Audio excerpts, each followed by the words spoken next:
MS. மீராவின் Sai Giridhari எனும் இந்த வித்தியாசமான இதிகாச தொடரில் மூன்றாவதாக ஸ்ரீனிவாசன் அவர்கள் ஸ்ரீ ராகவ விலாஸ் பஸ் சர்வீஸ் உரிமையாளர் P.R. வெங்கடாச்சாரியாரின் மகன் இவர். திருவள்ளூரை தேர்வள்ளூராக மாற்றிய பஸ் ஓனர் இவரது தந்தை. உளுந்தூர்பேட்டை பாதூரில் பிறந்த மகிழுந்து கோட்டை இவர். ஸ்ரீனிவாசன் எனும் இந்த சூரிய தேருக்கு இல்லற ஒளி சேர்க்க உஷா எனும் மனைவி. திருமதி உஷாவின் பாட்டனாராகிய லட்சுமி குமார தாத்தாச்சாரியாரும் அத்திவரதர் உருவாக ஒரு சிறப்பு காரணம் என்பது இதில் கூடுதல் பரவச தகவல். தந்தை மறைய ஸ்ரீனிவாசன் TVS கம்பெனியில் வேலைக்கு சேர்கிறார். அதற்கு பிறகு நிகழ்ந்தது வேலை மட்டுமல்ல, இசைமாலையும் பரவச வேளையும். ஆம், இசையரசி M.S. அம்மாவுக்கு சிறப்பு கார் ஓட்டுநரே இவர்தான். பார்த்த சாரதியை பஜகோவிந்தம் பாடிய M.S. அம்மாவே பாராட்டிய சாரதி இவர். 20 ஆண்டுகளுக்கும் மேல் சாரதி தொழில். இதில் 7 ஆண்டுகளுக்கும் மேல் M.S. அம்மாவுக்கு சாரதி. M.S. அம்மா அமர்ந்த அந்த காரில் வெறும் சக்கரம் அல்ல, தர்ம சக்கரமே இயங்கியது என்பது இவரது பிரத்யேக அனுபவம். காற்றை அசைத்து மட்டுமல்ல, அந்த கார் கானத்தையும் இசைத்து ஓடியிருக்கிறது. அந்த காரில் வெறும் பெட்ரோல் மட்டுமல்ல, ஊற்றப்பட்டதோ பரவசமும். இசையே பயணித்ததால் பாதையோடு கலந்தது நவரசமும். திருப்பதி பெருமாளே ஸ்ரீனிவாசனுக்கு குலதெய்வம். இதில் மனித தோல் போர்த்தி வாழும் திருப்பதி பெருமாளாகிய பேரிறைவன் பாபாவை நோக்கி M.S. அம்மாவுக்கு வாகனம் செலுத்திய பாக்கியவான் ஸ்ரீனிவாசன். புண்ணியம் 70, புலகாங்கிதம் 70, பாக்கியம் 70. இதில் ஸ்ரீனிவாசன் அகவையோ அதற்கும் மேல். நெற்றியில் பெருமாள் நாமம், நாவிலோ பெருமாட்டி M.S. அம்மா நாமம் என குடும்பம், குழந்தை, பேரன், பேத்திகளோடு வைபோகமாய் வாழும் க்ஷேமம் இந்த ஸ்ரீனிவாசம். கார் மழையாய் தெய்வீக கானமழை பொழிய கார் ஓட்டிய சாரதி ஸ்ரீனிவாசன் M.S. அம்மாவோடு தனது பயண அனுபவங்களை பரவசம் பொங்க பொங்க ஸ்ரீ சத்யசாயி யுகத்திற்காக முதல் முறையாக பகிர்ந்து கொள்கிறார். இதோ. எப்பொழுது அவங்களை கண்வால பார்க்க போறேன்ற ஒரு ஏக்கத்தில் ரொம்பவே இருந்தேன். கொஞ்சம் நெஞ்சம் சொல்றதுக்கு இல்லை. ஐயோ சொல்ல வேண்டாம் மாமா, நீங்க சொல்லாதீங்க மாமா, இனிமேல் நீங்க தான் வர போறீங்க எனக்கு சாரதியா. நான் எங்க போனாலும் சதாசிவ மாமா ரொம்ப சந்தோஷப்பட்டார். உனக்கு ஒரு நல்ல சாரதி அமைந்து விட்டான். எனக்கு கோல்டன் பீரியட், இதெல்லாம் தங்கம். பாபா பார்த்தோன்னே நான் கையெடுத்து ஒரு கும்பிடு போட்டுவேன். எடுத்து ஒரு கும்பிடு போட்டோடனே பாபா அப்படியே ஒரு ஆசீர்வாதம் அங்கேருந்து எனக்கு ஒரு கையை அப்படிதான் காட்டுவார். கிடைக்கணுமே இதெல்லாம். யார் தெரியுமே இவர் தான் வந்தார ஊருக்கு, நம்ம ஊருக்கு வந்தாரு. நான் தான் அங்கேயே பார்த்துட்டேன்னு இவரை அப்படின்னு சொன்னோடனே நான் என்னை அறியாமல் அப்படியே அவர் காலில் விழுந்துட்டேன். பாபா காலில் விழுந்து அவர் நம்ம 2 காலையும் தொட்டு என் கண்ணில் ஒத்தின்ட்டேன். இதெல்லாம் கிடைக்குமா? அன்றைக்கி தான் நான் சொர்க்கத்துக்கு போன மாதிரி ஒரு ஃபீலிங்ஸ் எனக்கு. பாபா தான் அம்மாவுக்கு, பாபாவும் நம்ம மகா பெரிவாவும், இவா 2 பேரும் தான் 2 கண்கள். அம்மாவுக்கு வாயில் எப்பொழுதும் வர்றது பாபா தான். சாய்ராம் சாய்ராம் சாய்ராம்ன்ற ஒரு வார்த்தை தான் வரும்.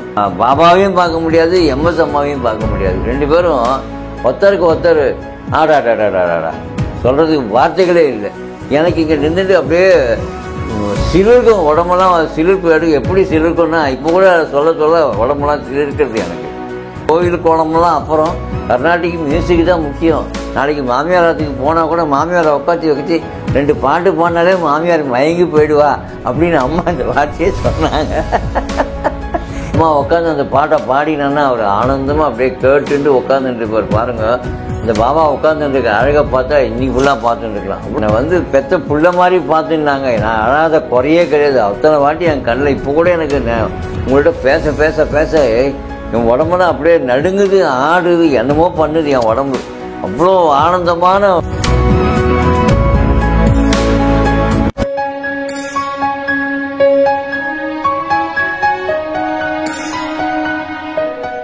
என் பேர் P.V. ஸ்ரீனிவாசன். நான் பிறந்தது சென்னையில். எங்கள் அப்பா P.R. வெங்கடாச்சாரி, திருவள்ளூரில் பெரிய பஸ் ஓனர். சொந்தமாக ஸ்ரீ ராகவ விலாஸ் பஸ் சர்வீஸ்ன்னு சொல்லிட்டு அப்பாவுக்கு பஸ் ஓடிந்தது திருவள்ளூரில். எனக்கும் என்னோடய ஒய்ஃபும் ஹவுஸ் ஒய்ஃபு. என்னுடைய மாமனார் காஞ்சிபுரத்தில் ட்ரஸ்டியாக இருந்தார். காஞ்சிபுரம் வரதர் கோயிலில் ட்ரஸ்டியாக இருந்தார். அவள் அப்பா, மாமனாரோட அப்பா அத்திவரத்தில் முதல்ல கொண்டு வந்ததே அவர் தான். அவர் பேர் லட்சுமி குமார தாத்தாச்சாரியார். நான் சின்ன பையனாக இருக்கும்போதே M.S. அம்மாவுடைய கச்சேரிகள் எல்லாவற்றையும் நான் ரேடியோவிலும், அப்போல்லாம் டிவி கிடையாது, ரேடியோவில் அடிக்கடி கேள்வி நல்லா கேட்டு ரொம்ப ஆனந்தமாக எப்பொழுது அவர்களை பார்க்க போகிறோம் என்று ஏங்கி கொண்டிருந்தேன்.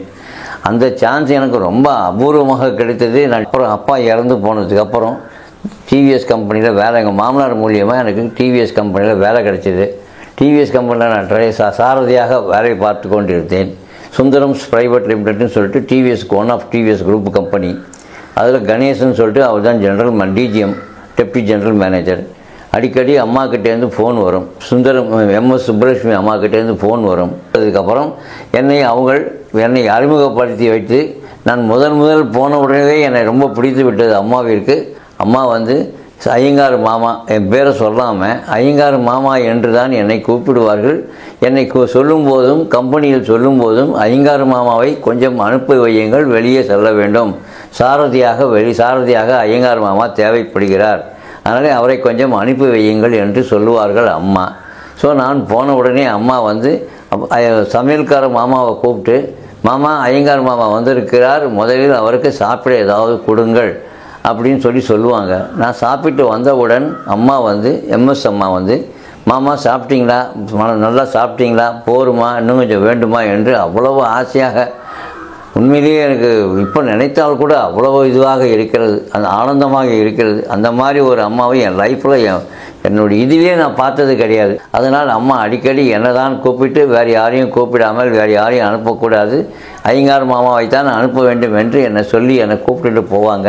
எனக்கு 10 வயது இருக்கும் பொழுதே நான் அம்மாவுடைய நிறைய சுப்ரபாதம், கர்நாடிக் மியூசிக் நிறைய எவ்வளோ உண்டோ அவ்வளவோ கேட்டு நிறைய நான் அனுபவித்திருக்கிறேன். அப்போ அனுபவிக்கும் போதெல்லாம் எப்பொழுது அவங்கள கண்வால் பார்க்க போகிறேன்ற ஒரு ஏக்கத்தில் ரொம்பவே இருந்தேன். கொஞ்சம் நெஞ்சம் சொல்கிறதுக்கு இல்லை, அவ்வளோ ஆனந்தமாக இருந்தேன். அந்த ஆனந்தத்துக்கு எல்லையே கிடையாது.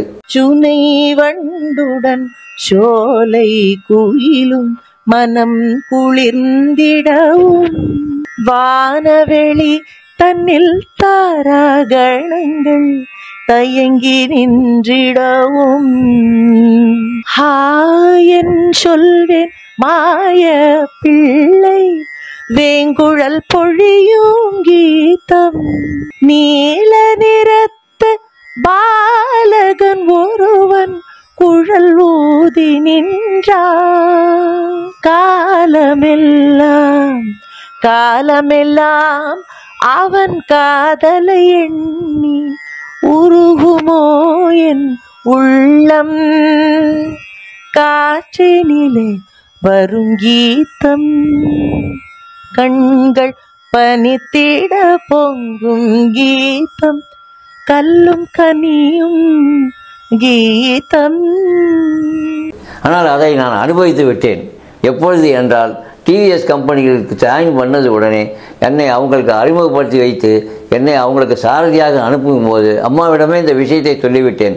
அம்மா, நான் இப்போ சின்ன வயதிலேருந்தே உங்களுடைய பரம ரசிகன், நான் பார்த்துட்டேன் உங்களை, என்னை தயவு பண்ணி எப்பொழுதும் நீங்கள் என்ன தான் கூப்பிடணும், வேறையா ஐயோ சொல்லவே சொல்ல வேண்டாம் மாமா, நீங்கள் சொல்லாதீங்க மாமா, இனிமேல் நீங்கள் தான் வரப்போகிறீங்க எனக்கு சாரதியா, நான் எங்கே போனாலும் புட்டபர்த்திக்கு போனால் நீங்கள் வருவீங்களான்னு கூட என்னை கேட்டுட்டாங்க அம்மா. அம்மா கண்டிப்பாக வருவேன், நீங்கள் எங்கே லண்டனை கூப்பிடுங்க, அமெரிக்காவை கூப்பிடுங்க, எங்கே வேணால் உங்களோட வரத்துக்கு நான் ரெடியாக இருக்கிறேன் அப்படின்னு சொன்னோடனே அம்மாவுக்கு ரொம்ப சந்தோஷம். அம்மாவோட மாமா சதாசிவ மாமா ரொம்ப சந்தோஷப்பட்டார். உனக்கு ஒரு நல்ல சாரதி அமைந்து விட்டான், இனிமேல் நீ நானும் எதை பற்றியும் கவலைப்பட மாட்டேன் அப்படின்னு மாமாவும் வார்த்தைக்கு வார்த்தை சொல்லிட்டாரு. அதனால் அம்மாவை கூட்டுன்னு நான் எங்கே போனாலும் அம்மா தான் முதல்ல எனக்கு. அம்மாவுடன் காரில் பயணம் செல்லும்போது காரில் நான், அம்மா, ஆத்மநாதன் சொல்லிட்டு செக்ரட்டரி, அம்மாவுடைய வீட்டுக்காரர் சதாசிவம் மாமா, நாங்கள் தான் செல்லுவோம் ஒழிஞ்சு வேறு யாரும் அம்மா வருவாங்க. காரில் பயணம் செய்யும் பொழுது அம்மா முதலில் மாமா கதவை சரியாக சாத்தி கொண்டிருக்கிறார் என்று என்னதான் முதல்ல கேட்பாங்களே வந்து மாமா கிட்ட கேட்க மாட்டாங்க. அந்த அளவுக்கு இதை விட எனக்கு கோல்டன் பீரியட், இதெல்லாம் தங்கம், கோல்டுனா தங்கம், தங்கத்தினால என்ன சொல்கிறதுக்கு வார்த்தைகள் இல்லை. அந்த மாதிரி அம்மா அவ்வளோ ஜாக்கிரதையாக கதவை எல்லா கதவும் சாத்தியிருக்கா, உங்கள் கதவை சாத்திட்டீங்களா எல்லாத்தையும் கேட்டுட்டு அம்மா அப்படியே அம்மிங் பண்ணிகிட்டே வருவாங்க. கர்நாடிக் மியூசிக் அம்மிங் பண்ணிகிட்டே வருவாங்க. நடுவில் பாபா கோயிலுக்கு போகிறோம், பாபா பார்க்க போகிறோம், நீங்களும் என் கூட உள்ளே வரணும், கோயில் உள்ளே பாபாவோட நீங்களும் பேசணும், நானும் வருவேன், நீங்களும் வருவீங்க, நம்ம எல்லாரும் பாபாவோட இருந்து எல்லாத்தையும் பேசிட்டு பாபாவை நமஸ்காரம் பண்ணிவிட்டு சேவிச்சுட்டு எல்லாம் பண்ணிவிட்டு வரணும் அப்படின்னு சொல்லிட்டு வார்த்தைக்கு வார்த்தை பாபா பற்றி தான் பேசிக்கொண்டே வருவார்கள். காரில் வரும்பொழுது அதுக்கு சதாசிவ மாமாவும் சொல்லுவார், ஆமாம்மா மாமா, நீங்கள் இல்லாமல் இல்லை, நீங்களும் எங்கள் கூடவே உள்ளே வரீங்க, நீங்களும் உள்ளே பாபா பார்க்குறீங்க, உங்களுக்கு ஒரு இதுவும் வராது, நாங்கள் தான் இருக்கோம்.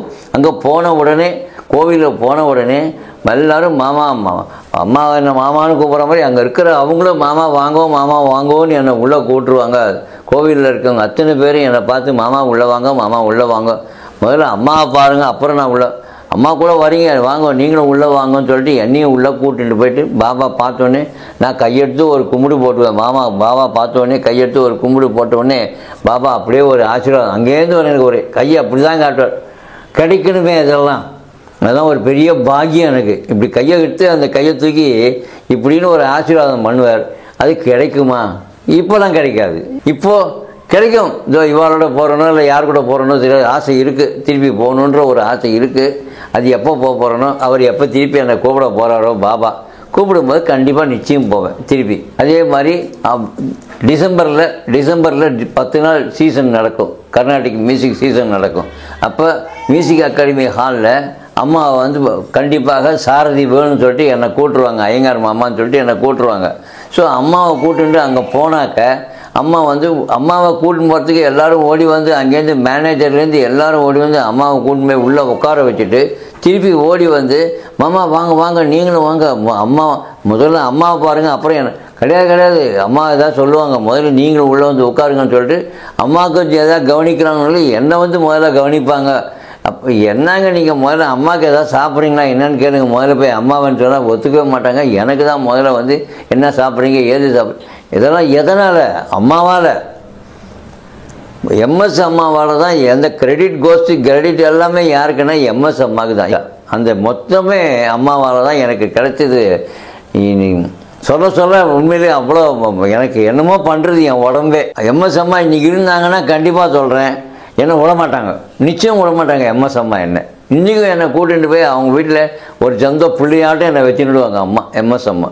ஆனால் புட்டபர்த்திக்கு ஓட்டும் போது எவ்வளோக்கு எவ்வளோ அனுபவிச்சோனோ அவ்வளோக்கு எவ்வளோ இங்கேருந்து பெங்களூர் போய்ட்டு பெங்களூர் அவங்க சொந்தக்கார வீட்டில் ஸ்டே பண்ணிட்டு மறுநாள் தான் அங்கேருந்து கிளம்பி புட்டபர்த்தி போவோம். ஸ்ட்ரெயிட்டாக புட்டபர்த்தி போகவே மாட்டாங்க அம்மா. வேண்டாம் வண்டி ஓட்டாதீங்க, உங்களை ஸ்ட்ரெயின் பண்ணிக்காதீங்க, ரொம்ப தூரம் போகணும், நீங்கள் நைட் நம்ம இங்கே ஸ்டே பண்ணிவிடுவோம், நாளைக்கு காத்தால கிளம்பலான்னு சொல்லிட்டு மறுநாள் காத்தால தான் கிளம்புவாங்க. போயிட்டு அன்றைக்கி ஃபுல் டே அங்கேயே இருப்பாங்க, புட்டபர்த்திலே இருந்துட்டு அங்கேருந்து சாயங்காலமாக தான் கிளம்பி திருப்பி பெங்களூரில் வந்து ஸ்டே பண்ணிவிட்டு அதுக்கப்புறம் மறுநாள் தான் மெட்ராஸுக்கு போனால் 3 நாள். புட்டபர்த்திக்கு போனால் 3-4 டேஸ் இல்லாமல் நாங்கள் வரவே மாட்டோம். இதுதான் எப்பொழுதும் நடக்கிறது.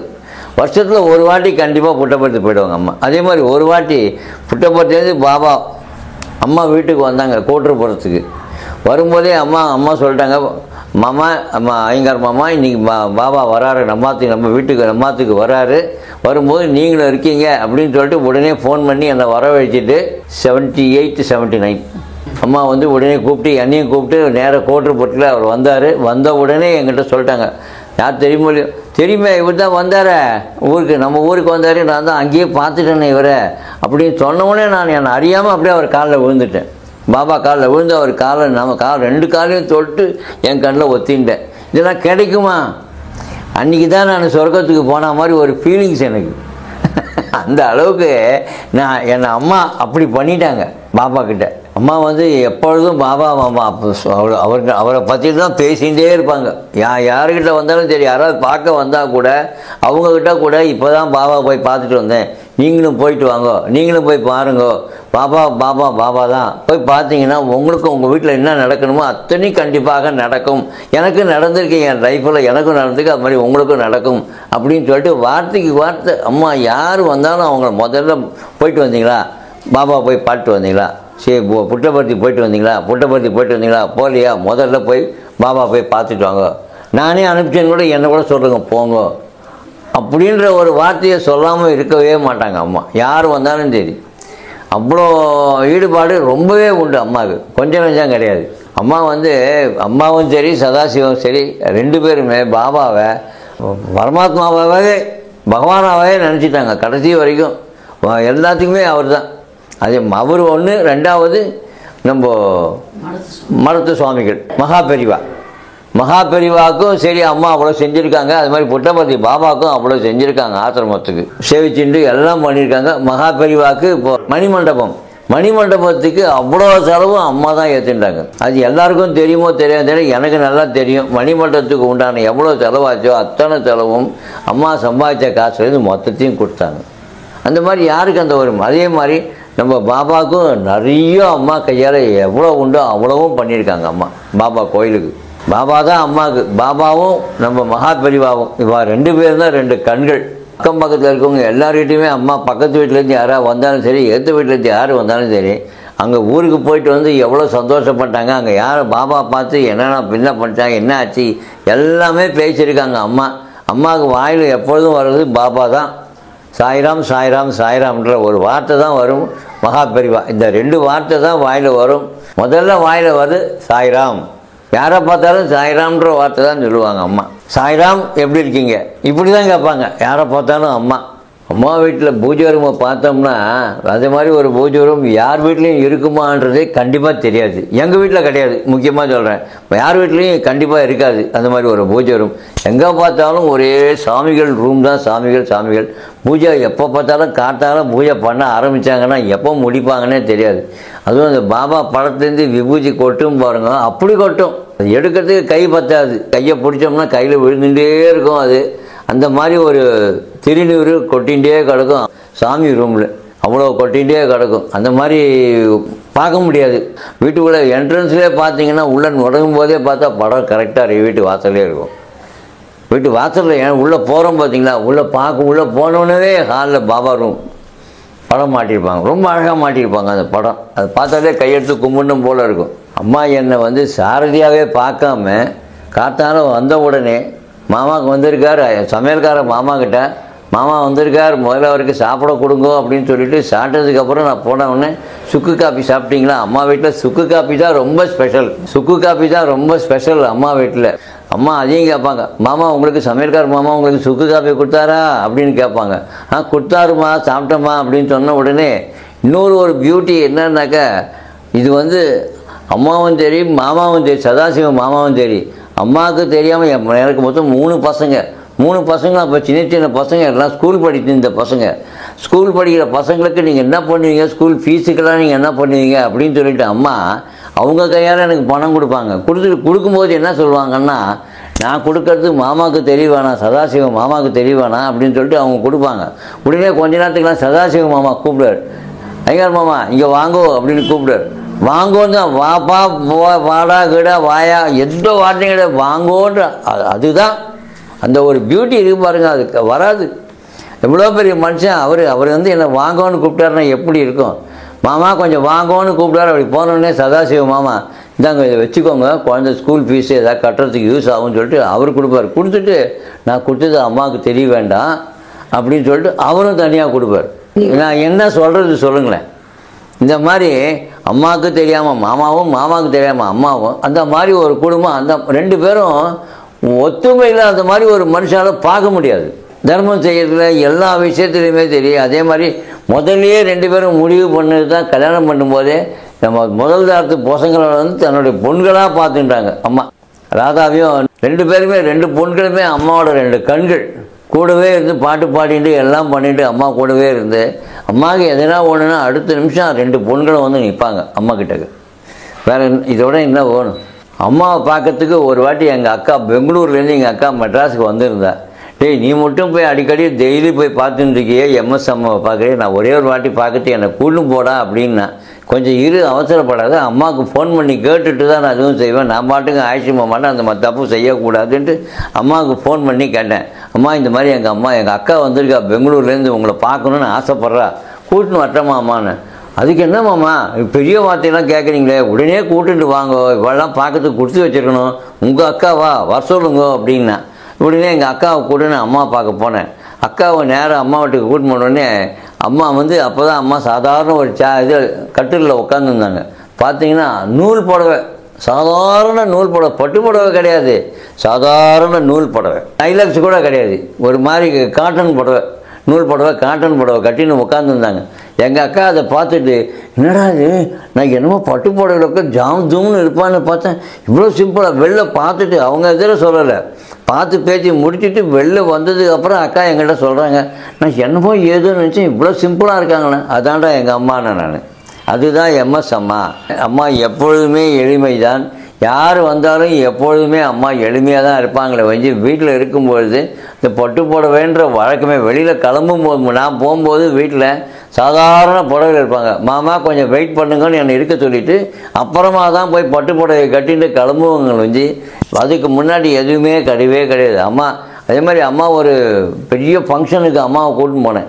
அங்கே போனால் உள்ள ஜெயலலிதா எல்லாருமே உட்காந்துருந்தாங்க. எல்லாருமே எழுந்திருந்து அம்மா பார்த்து கையெடுத்து கும்பிடு போட்டாங்க.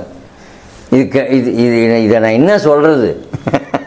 நிஜமாக நானும் அம்மா என்னையும் உள்ளே கூட்டு போயிட்டாங்க. வாங்க நீங்களும் உள்ளே வாங்க, என்னத்துக்கு காரில் உட்காந்து என்ன பண்ண போகிறீங்க, வாங்கன்னு என்னையும் அம்மா உள்ளே கூட்டு போயிட்டாங்க. உள்ளே போனால் எல்லோரும் எழுந்திருந்து அம்மா பார்த்து கையெடுத்து கும்பிட்றாங்க. அப்புறம் அம்மாவுக்கு ஒரு அவார்டு ஒன்று கொடுத்தாங்க உள்ளே. அந்த அவார்டை வாங்கிட்டு அம்மா வந்து காரில் உட்காந்துருந்தாங்க. அதுக்கப்புறம் அம்மா கூட்டிட்டு வந்து வீட்டில் ட்ராப் பண்ணேன். உண்மையாக அதெல்லாம் எனக்கு இப்போ தான் தோன்றுறது, ஐயோ நல்ல சான்ஸை மிஸ் பண்ணிட்டோமே, அம்மாவோட சேர்ந்து ஃபோட்டோ எடுத்துக்காமல் விட்டுட்டோமே. அப்போ தான் உங்களுக்கு ஃபோட்டோ கிடையாது. அந்த காலத்தில் ஏது ஃபோட்டோ கிட்டலாம் ஒன்றும் கிடையாது. இருந்தால் என்னத்துக்கு எத்தனை ஃபோட்டோ நான் எடுத்து வச்சுருந்துருப்பேன்னு எனக்கே தெரியாது. அம்மா கூட புட்டபர்த்திக்கு அம்மா எம்எஸ் அம்மா கூட 7, 8 வாட்டி கண்டிப்பாக போயிருக்கேன் அம்மா கூட. ஒவ்வொரு வாட்டியும் அம்மா போகும்போதெல்லாம் அது எப்படி பாபாவுக்கு தெரியுன்றதே எனக்கு தெரியல. ஆனால் அவர் வாசலில் வந்து வாங்கோ அம்மாவை கூட்டுன்னு உள்ளே போவார். அம்மாவும் ஐயோ நீங்கள் எதுக்கு வெளில வந்து நானே உள்ளே வந்திருப்பேனே அப்படின்னு அம்மா சொல்லுவாங்க. இல்லை இருக்கட்டும் பரவாயில்ல, நீங்கள் வரணும், என்னுடைய ஆசிரமத்துக்கு நீங்கள் வரீங்களே அதுவே எனக்கு ரொம்ப சந்தோஷம் அப்படின்னு பாபா சொல்லுவார். உங்களை பார்க்கறதே எனக்கு ஒரு பெரிய பாக்கியம் அப்படின்னு அம்மா சொல்லுவாங்க. இந்த மாதிரி ஒருத்தருக்கு ஒருத்தர் பேசிகிட்டே சிரிச்சுட்டே உள்ளே போயிடுவாங்க. அப்புறம் உள்ளே போய் உட்காந்து ரொம்ப நேரம் உட்காந்து அம்மாவும் பாபாவும் உட்காந்து பேசிகிட்டு இருப்பாங்க. அங்கே உள்ளே கொஞ்சம் நேரம் பஜன் பண்ணுவாங்க. அம்மா பஜன் பண்ணும்போது காதில் நல்லா கேட்கும். நான் வாசலில் உட்காந்துட்டு இருப்பேன். அம்மா ரொம்ப நேரம் பஜன் பண்ணிகிட்டே இருப்பாங்க. பண்ணுவாங்க. கிட்டத்தட்ட 1 மணி நேரம் பஜன் பண்ணிகிட்டு இருப்பாங்க. அந்த பகவானே வந்து நேரம் வந்து என்னை கூட்டிகிட்டு போகிற மாதிரி அம்மா சொல்லுவாங்க. அது இந்த ஒரு வார்த்தை இருக்குது பாருங்கள், பகவானே வந்து என்னை உள்ளவான்னு சொல்லி கூட்டுன்னு போகிற மாதிரி இருக்குது. நீங்கள் வெளில வந்து என்னை கூட்டுன்னு போகிறது இந்த மாதிரிலாம் ஒரு இது எனக்கு கிடைக்குமா? இவங்களை பார்த்து நீங்கள் எனக்கு பகவான், எனக்கு இங்கே நின்றுட்டு அப்படியே சிலிர்க்கும் உடம்பெல்லாம் சிலிர்ப்பு எடுக்கும். எப்படி சிலிர்க்குன்னா இப்போ கூட சொல்ல உடம்பெல்லாம் சிலிர்க்கிறது எனக்கு. அந்த மாதிரி பார்க்க முடியாது மனுஷால, கண்டிப்பாக சொல்கிறேன். பாபாவையும் பார்க்க முடியாது, எம்எஸ் அம்மாவையும் பார்க்க முடியாது. 2 பேரும் ஒருத்தருக்கு ஒருத்தர் ஆடாடாடாடாடா சொல்கிறதுக்கு வார்த்தைகளே இல்லை. இதை விட வேறு என்ன வார்த்தைகள் வேணும் எனக்கு? அம்மா வந்து என்கிட்ட வந்து காரில் வேற எங்கேயாவது போகும்போதெல்லாம் பாபா வந்து சாட்சாத் பகவானுடைய அடுத்த பிறவி தான், பகவானுடைய அடுத்த பிறவியாக தான் வந்துட்டு பாபா பிறந்திருக்கிறாரு. அதனால் எப்பொழுதும் நீங்கள் பாபாவை நினச்சிட்டே இருங்க. எல்லாம் நல்லதே நடக்கும். உங்கள் லைஃப்லேயும் சரி, உங்கள் குடும்பத்துலேயும் சரி நல்லதே நடக்கும், கண்டிப்பாக நடக்கும். நான் சொல்கிறேன். அடுத்த நீங்களே சொல்லுவீங்க என்கிட்ட வந்து, அம்மா நீங்கள் சொன்னீங்க எனக்கு இந்த மாதிரி நடந்துட்டுன்ற வார்த்தையை நீங்கள் வந்து என்கிட்ட சொல்லுவீங்க அப்படின்னு சொன்னாங்க. அதே மாதிரி எனக்கு நிறைய நல்லது நடந்தது, கொஞ்சம் நெஞ்சம் இல்லை. சாய்ராம் சொல்லுங்கள், அடுத்த நிமிஷம் உங்களுக்கு நல்லதே நடக்கும் அப்படின்னு சொல்லுவாங்க அம்மா. அந்த வார்த்தை பொன்மொழி தான், கோல்டு. அம்மாவை பார்ப்பதற்கு அடிக்கடி எம்எல் வசந்தகுமாரி, அதுக்கப்புறம் நம்ம கர்நாடிக் சிங்கர்ஸ் பாட்டு பாடுறவங்க இவங்கெல்லாம் வருவாங்க. அவங்கள்ட்டாலும் கூட உட்காந்துட்டு இது மாதிரி பாபா ஊருக்கு போயிட்டு வந்தது, பாபாவை போய் பார்த்துட்டு வாங்க, பாபாவுடைய எல்லா அறிவுரைகள் என்னென்ன உண்டோ அத்தனையும் அடிக்கடி பேசாமல் இருக்கவே மாட்டாங்க, பேசிட்டு தான் இருப்பாங்க. அம்மாவும் சரி, சதாசிவம் மாமாவும் சரி, 2 பேருமே மாற்றி பரவாயில்ட்டெல்லாம் அவள் ரிலேஷன்ஸ் யார் வந்தாலும் சரி, அவள் பொண்கள் வந்தாலும் சரி, அம்மாவை பார்க்கறதுக்கு அப்போ வேறு யாராவது வந்தாலும் சரி, கர்நாடிக் மியூசிக் பாடுறவங்க யார் வந்தாலும் சரி, அவள்கிட்டலாம் வந்து அம்மா அவள் 2 பேரும் அடிக்கடி நம்ம பாபாவை பற்றி தான், புட்டபர்த்தி பாபாவை பற்றி தான் ஜாஸ்தி பேசியிருக்காள வந்து கம்மியாக எதுவும் பேசினதா சரித்திரமே கிடையாது. அம்மா அவர்கள் கையாலேயே எனக்கு அந்த மேலேருந்து புட்டபர்த்தி ஃபோட்டோலேருந்து விபூதி விழுறதை எடுத்து என் கையில் கொடுத்து, இதை நெத்தியில் வச்சுக்கோங்க, உங்களுக்கு நல்லதே நடக்கும், ஃப்யூச்சர் நல்லா இருக்கும் உங்களுக்கு அப்படின்னு அவங்க சொன்ன வார்த்தை தான் நீங்கள் நல்லாவே இருக்கிறேன். அவங்க பிளஸ்ஸிங்ஸ்லாம் ஆசீர்வாதத்தில் இன்றைக்கும் அவங்க எங்கேருந்து ஆசீர்வாதம் பண்ணுறாங்கன்னு எனக்கு தெரியாது. அம்மா எங்கேருந்தோ எனக்கு ஆசீர்வாதம் பண்ணிகிட்டே இருக்காங்க இன்றைக்கும். நான் நல்லா இருக்கேன். எனக்கு 2 பேரை 2 பேத்தி, மாப்பிள்ளைகளும் சரி, என் பையனும் சரி நல்ல வேலையில் இருக்கா. எல்லாம் பெரியவாளுடைய ஆசீர்வாதம். என் பொண்ணு ஒரு வாட்டி எம்எஸ் அம்மா வீட்டுக்கு வந்தாங்க. அப்போ எம்எஸ் அம்மா வந்து அம்மா இவன் நல்லா பாடுவா அப்படின்னு பாடுமா பார்க்கலான்னு சொன்னாங்க. உடனே என் பொண்ணு சின்ன பொண்ணு சுபாஷினின்னு பேர், அவள் பாடினவுடனே ரொம்ப நல்லா பாடுறாளே, இவ்வளோ பாட்டு கிளாஸுக்கு விட்டுருங்க, பாடட்டும், நல்லா பாட்டு கற்றுக் கொடுங்க. அப்போ கர்நாடிக் மியூசிக் தான் முக்கியம், மற்றதெல்லாம் அப்புறம், கோவில் கோலமெல்லாம் அப்புறம், கர்நாடிக் மியூசிக் தான் முக்கியம். நாளைக்கு மாமியார் ஆத்துக்கு போனால் கூட மாமியாரை உட்காத்தி வச்சு 2 பாட்டு பாடினாலே மாமியார் மயங்கி போயிடுவா அப்படின்னு அம்மா இந்த வார்த்தையே சொன்னாங்க. வேறு எந்த வார்த்தையும் சொல்லலை அம்மா. மாமியாரை மயக்கிறதுக்கு ஒரே வழி கர்நாடிக் மியூசிக் கற்றுட்டு 2 பாட்டு பாடினா போகிறோம், மாமியார் மயங்கி விழுந்துருவா அப்படின்னு அம்மா சொன்னாங்க. இதை விட இன்றைக்கி நல்லா இருக்கா, பாட்டு பாடிட்டு கர்நாடிக் மியூசிக் கற்றுன்றதுக்கு நல்லா பாட்டு பாடிட்டு நல்ல பக்தியோட மாமியார் மாமனாரை பார்த்துட்டு நல்லா இருக்கேன். 2 பிள்ளைகள் அவ்வளோக்கும். அம்மாவுக்குனாக்கா அவருக்கு பிடித்த பாடல் ஒன்று, ஏதோ ஒரு பாடல் பஜகோவிந்தம் பாபா சொல்லுவார். உடனே அம்மா உட்காந்து அந்த பாட்டை பாடினான்னா அவர் ஆனந்தமாக அப்படியே கேட்டுட்டு உட்காந்துட்டு இருப்பார். பாருங்கள், அந்த பாபா உட்காந்துருக்க அழகை பார்த்தா இன்னைக்கு ஃபுல்லாக பார்த்துட்டு இருக்கலாம். அவ்வளோ அழகாக உட்காந்துட்டு அந்த பாட்டை ஆனந்தமாக அம்மாவும் பாடிகிட்டே இருப்பாங்க, நிறுத்தவே மாட்டாங்க அந்த பாட்டை. அம்மாவோட பக்திக்கு, பாபா கிட்ட இருக்கிற பக்திக்கு அளவே கிடையாது. அந்த அளவுக்கு அளவில்லாத ஒரு பக்தி எதுனா ரொம்ப பக்தி ஜாஸ்தி. எங்கிட்ட நிறையவே சொல்லியிருக்காங்க, பாபா பக்தி, பாபா பக்தி, பாபா விடாதீங்க, பாபா விடாதீங்க, பாபா தான் எல்லாமே, each and everything, Baba Baba Baba, Sairam Sairam சொல்லிகிட்டே இருங்கோ அப்படின்ட்டு அம்மா வார்த்தைக்கு வார்த்தை சொல்கிற ஒரே வார்த்தை பாபா பற்றி தான். எப்பொழுதும் காரில் போகும்போது கூட எங்கிட்ட பாபா பார்த்தீங்களா, பாபாவை காத்தால கும்பிட்டு வந்தீங்களா, பாபா பார்த்துட்டு வந்தீங்களா, பாபா கோயிலுக்கு போனீங்களா, இப்படி தான் கேட்பாங்களே ஒழிஞ்சு சாப்பிட்டீங்களான்றது அடுத்த வார்த்தை தான் அது. இதை தான் முதல்ல கேட்பாங்க அம்மா. அதனால் அம்மாவுடைய பக்திக்கு சொல்கிறதுக்கு எல்லையே இல்லை. ரொம்ப எல்லையை தாண்டி ஒரு பக்தி அதுனா அம்மா கிட்ட தான் இருக்குது. வேறு யார்கிட்டையுமே அது மாதிரி ஒரு பக்தி கிடையாது. அம்மா எங்கேயாவது கர்நாடிக் மியூசிக் கச்சேரி பண்ண போனாங்கன்னா முதல்ல எடுத்த உடனே கையெடுத்து கும்பிட்டுட்டு அந்த எல்லாத்தையும் தொட்டு கும்பிட்டுட்டு, பகவானே இன்றைக்கி பாட்டு நல்லபடியாக பாடி நல்லபடியாக முடியணும் சாய்ராம் அப்படின்ற ஒரு வார்த்தையை சொல்லிட்டு தான் ஆரம்பிப்பாங்க. அதனால் கச்சேரி ஒவ்வொரு வார்த்தையும் ஒவ்வொரு பாட்டும் போதும் நடுநடுவில் பாட்டு முடிஞ்சோடனே சாய்ராம் அப்படின்ற அந்த வார்த்தை வரும். அடுத்த பாட்டு பாடினோடனே திருப்பி முடிஞ்சோடனே திருப்பி சாய்ராம். இந்த வார்த்தை அடிக்கடி அம்மா வாயில் வந்துகிட்டே இருக்கும். அங்கே இருக்கிறவங்களுக்கெல்லாமே அம்மா சொல்ல சொல்ல பாவம் உட்காந்து கச்சேரி கேட்குறவங்களும் சாய்ராம் சாய்ராம்னு முனைகிட்டே இருப்பாங்க. நிஜமாக அந்த கூட்டத்துலேயும் சாய்ராம்ன்ற ஒரு குரல் பெருசாக வரும், சின்ன குரல் வராது. சாய்ராம் அப்படின்னு ஒரு பெரிய குரல் வரும். அம்மா இன்னைக்கு ஃபுல்லாக அம்மா பாடினா கிடையாது, அது மாதிரி ஒரு குரல் யார்ட்டையுமே கிடையாது. அம்மா மாதிரி ஒரு குரல் நாளைக்கு திருப்பி அவங்க பிறந்து வந்தால் கூட அந்த மாதிரி ஒரு குரல் வருமானது தெரியல. அந்த மாதிரி அம்மா வாழ்க. அம்மாவிற்கு எவ்வளவு புகழ் வந்திருந்தாலும் அந்த கர்வம்ன்றது கொஞ்சம் கூட கிடையவே கிடையாது. என்ன பெரிய புகழ், என்ன நான் என்ன பண்ணிட்டேன் எனக்கு பெருசாக புகழை கொடுக்கறதுக்கு? நான் ஒன்றுமே பண்ணலை. நான் பாடினேன், என்ன இருக்குன்னு சொல்லிட்டு எல்லாம் கைத்தன்றா கிளாப் பண்ணுறா, எனக்கு ஒரு புகழ் கொடுக்குறா, சந்தோஷம்தான். அதுக்கோசரம் நான் மேலே போய் உட்காந்துட்டு கீழே அதெல்லாம் கிடையாது. எனக்கு என்னை பொறுத்த வரைக்கும் பாரத ரத்னா கொடுத்தாலா சந்தோஷம், எதை கொடுத்தாலும் சந்தோஷம். ஆனால் புகழ் தான் ஒழிஞ்சு புகழ்னு வச்சு நான் என்னமோ ஆட்டம் போடுறது அதெல்லாம் மற்றவங்க. எனக்கு அது மாதிரிலாம் ஆட தெரியாது, எனக்கு அது மாதிரிலாம் பண்ணவும் தெரியாது, எனக்கு அதை பற்றி ஒன்றும் தெரியவும் தெரியும். அப்படின்னா என்னன்னே கேட்பாங்க, பாரத ரத்னாவா அப்படின்னா என்ன அப்படின்னு கேள்வி கேட்பாங்க. என்ன சார் அப்படின்னா என்ன அப்படின்னு கேள்வி கேட்பாங்க. நம்ம சொன்னதுக்கு அப்புறம் தான், ஓ அப்படியா அப்படின்னு ஒன்று இருக்கான்னு அப்படின்வாங்க. பாரத ரத்னான்னு ஒன்று இருக்கா, பத்மஸ்ரீன்னு ஒன்று இருக்கா, அப்படிலாம் எனக்கு ஒன்றும் தெரியாது. ஏதோ கொடுத்தாங்க, போனேன், வாங்கிட்டு வந்துட்டேன், அவ்வளோதான் எனக்கு தெரியுமே ஒழிஞ்சு. ஏதோ கொடுத்தாங்க, சந்தோஷம். அம்மா என்கிட்ட என்னை பெற்ற புள்ள மாதிரி பார்த்துன்னாங்க. நான் அழாத குறையே கிடையாது. அத்தனை வாட்டி என் கண்ணில் இப்போ கூட எனக்கு உங்கள்கிட்ட பேச பேச பேச என் உடம்புலாம் அப்படியே நடுங்குது, ஆடுது, என்னமோ பண்ணுது என் உடம்பு. அவ்வளோ ஆனந்தமான அது கோல்டன் பீரியடு தான் சொல்லுவேன். அந்த மாதிரி ஒரு சான்ஸு திருப்பி கிடைக்குமா, திருப்பி கிடைச்சா நான் இன்னும் சந்தோஷப்படுவேன். போயிட்டாங்களே நான் ஃபீல் பண்ணுறேன். இந்த சமுதாயம் என்னடா இப்படி பேசுகிறான்னு தப்பாக நினைக்கக்கூடாது. அம்மா கிட்ட கற்றுக்க வேண்டிய முக்கியமான விஷயம் என்னென்னா, அகம்பாவம் இருக்கக்கூடாது, தான்ற ஒரு இது இருக்கக்கூடாது, கௌரவம், திமிர்த்தனம், அந்த தான் எல்லாம், ஈகோ, இதெல்லாம் எதுவுமே இல்லாமல் அம்மா மாதிரி ஒரு அடக்கமாக இருக்கணும். அடக்கம்னா என்னன்றது அம்மாட்ட தான் கற்றுக்கணும். அந்த மாதிரி ஒரு அடக்கமான ஒரு தெய்வம் யாருன்னா எம்எஸ் அம்மா தான், வேறு யாருமே கிடையாது. உலகத்திலேயே அவ்வளோ ஒரு அடக்கமான ஒரு பார்த்தது நான் யாருன்னா எம்எஸ் அம்மாவை தான் பார்த்தேன், வேறு யாரையும் நான் பார்த்தது கிடையாது. அதை எப்பொழுதும் சமூகத்தில் இருக்கிறவங்கெல்லாம் எம்எஸ் அம்மாவை நினச்சி பார்த்து அவங்கள மாதிரி எல்லாரும் அடக்கமாக இருக்கணும்னு நான் பிரார்த்திக்கிறேன். எல்லாரையும் நான் கேட்டுக்கிறேன், கை கூப்பி கேட்டுக்கிறேன், அவ்வளோதான். குறை ஒன்றும் இல்லை மறைமூர்த்தி கண்ணா, குறை ஒன்றும் இல்லை கண்ணா. குறை ஒன்றுமில்லை கோவிந்தா.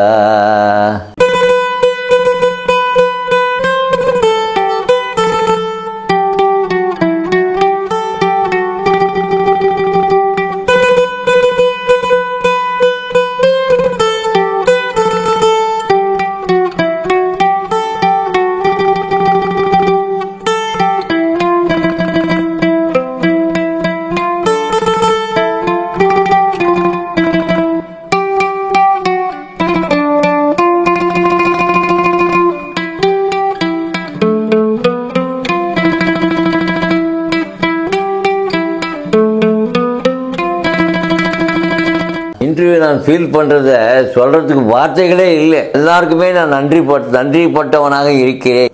ரொம்ப ரொம்ப ரொம்ப ரொம்ப ரொம்ப ரொம்ப நன்றிப்பட்டவனாக இருக்கிறேன். எம்எஸ் அம்மாவுடைய அனுபவங்கள் எல்லாவற்றையும் இங்கே நான் பகிர்ந்து கொண்டதுக்கு ஸ்ரீ சத்யசாய் யுகம் அவர்கள் மூலியமாக கிடைத்ததற்கு நான் ரொம்பவும் பாக்கியம் பண்ணவனாக கருதுகிறேன். ரொம்ப ரொம்ப ரொம்ப நன்றி. சாய்ராம் சாய்ராம் சாய்ராம்.